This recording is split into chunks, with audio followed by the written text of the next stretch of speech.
If you ever felt like someone with Parkinson's is starting to mumble or that their speech just isn't as clear as it used to be, it's not that they're being quiet. There's actually a neurological reason behind it.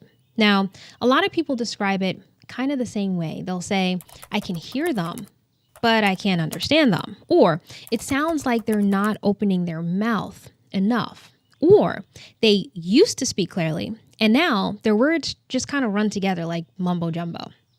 But what's important to understand here is that this isn't necessarily a thinking problem.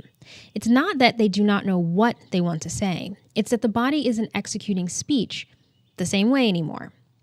Now, in Parkinson's disease, the brain has difficulty sending strong, consistent signals to the muscles, and that includes the muscles that are responsible for speech, like your lips, your tongue, your jaw, and even the muscles that help give you your voice. So what starts to happen is that these movements become smaller.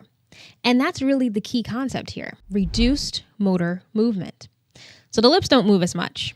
The tongue doesn't move as precisely. And the jaw movements can become rigid and kind of stiff and limited in its movement. And when those movements become smaller, speech naturally becomes less clear. Now, on top of that, there's also a voice component. So many individuals with Parkinson's experience what we call reduced vocal loudness. So not only are the words less precise because of smaller motor movements, but the voice itself is softer. And when you combine those two things, less precise articulation and reduced volume, it creates that mumbling effect that you guys notice. But here's where things get even more interesting, because many people with Parkinson's, they are not even fully aware that their speech has changed. So from their perspective, they feel like they're speaking at a normal volume. They do feel like they're over-articulating or articulating properly, but what they're hearing internally does not match what's actually coming out. So when you say speak up or you're mumbling, it can feel confusing and probably frustrating to the person with Parkinson's because in their mind, they are already doing that.